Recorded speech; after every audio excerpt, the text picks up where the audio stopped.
Guys, welcome back to the new video. Happy Dasara ಎಲ್ರಿಗೂ. So ಇವತ್ತಿನ ವಿಡಿಯೋದಲ್ಲಿ ಏನಂದರೆ, ಎಲ್ಲ ವಿಡಿಯೋದಲ್ಲೂ ನೋಡಿರ್ತೀರ ಗೆಟ್ ರೆಡಿ ವಿತ್ ಮೀ ಅಂತ. ಯಾಕೆ ಅಷ್ಟೊಂದು ಮಾಡ್ತಾರೋ ಗೊತ್ತಿಲ್ಲ ನನಗೆ. ಸೊ ಇವತ್ತು ನಾನು ಅದನ್ನೇ ಮಾಡ್ತೀನಿ. ಇಲ್ಲೊಂದು ಸಮಸ್ಯೆ ಖಂಡಿತ ಇದೆ.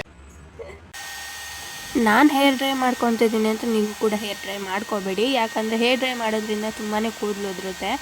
ನ್ಯಾಚುರಲ್ ಆಗಿ ಸನ್ಲೈಟಿಂದನೇ ಹೇರ್ನ ಒಣಗಿಸ್ಕೊಳ್ಳಿ. ಉದ್ದ ಕೂದಲಿರೋರು ಕಷ್ಟ ಒಂದಾ ಎರಡ ಹೇಳಿ. ಅಪ್ರಾಕ್ಸಿಮೇಟ್ಲಿ ನಾನು 2 hours ತೊಗೊಂಡಿದ್ದೀನಿ ತಲೆ ಸ್ನಾನ ಮಾಡೋದಕ್ಕೆ. ನಾವು ರೆಡಿ ಆಗೋಕ್ಕೆಲ್ಲ ಜಾಸ್ತಿ ಟೈಮ್ ತೊಗೊಳ್ಳೋದೇ ಇಲ್ಲ. ಮಾಯ್ಶ್ಚರೈಸರ್ ಹಚ್ಕೊಂಡೆ, ಕ್ರೀಮ್ ಹಚ್ಕೊಂಡೆ, ಲಿಪ್ ಬಾಮ್ ಹಾಕ್ಕೊಂಡೆ, ಲಿಪ್ಸ್ಟಿಕ್ ಹಾಕ್ಕೊಂಡೆ, ಐಲೈನರ್ ಹಾಕ್ಕೊಂಡೆ, ಅಷ್ಟೇ ಮುಗ್ದೇ ಹೋಯ್ತು. ಸೊ ಇವಾಗ ನಾನು ಒಂದು ಹೊಸ ಡ್ರೆಸ್ ತೊಗೊಂಡಿದ್ದೆ. ಅದು ನಮ್ಮ ಮಮ್ಮಿ ತೊಗೊಬಂದಿದ್ದು ಮಾರ್ಟಿಂದ. ಅದು ಪ್ಯಾಂಟ್ ತುಂಬ ಇಷ್ಟ ಆಯಿತು ನನಗೆ. ಇನ್ನು ಹಾಕ್ಕೊತಾ ಇದ್ದೀನಿ. ಇವತ್ತಿನ ಔಟ್ಫಿಟ್ ಇದೆ. ಸ್ವಲ್ಪ ಲೂಸ್ ಇದೆ, ಸ್ಟಿಚ್ ಮಾಡಿಸ್ಕೊಂಡಿಲ್ಲ, ಅದರಲ್ಲಿ ಅಡ್ಜಸ್ಟ್ ಮಾಡ್ಕೋಬೇಕು. ಇವಾಗ ಆ್ಯಕ್ಸೆಸರೀಸ್ ಹಾಕ್ಕೊಂಡೆ. ಫಸ್ಟ್ ವಾಚ್ ಹಾಕ್ಕೊಂಡೆ, ಆ್ಯಂಡ್ ನೆಕ್ಸ್ಟ್ ಕೃಷ್ಣನ್ ಡಾಲರ್ ಇರೋ ಚೈನ್ ಹಾಕ್ಕೊಂಡೆ.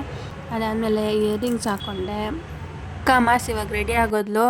ಹೇಗೆ ಅನಿಸ್ತಿದ್ದೀನಿ ಅಂತ ಕಮೆಂಟ್ ಮಾಡಿ, ಲೈಕ್ ಮಾಡಿ, ಶೇರ್ ಮಾಡಿ, ಸಬ್ಸ್ಕ್ರೈಬ್ ಕೂಡ ಮಾಡಿ.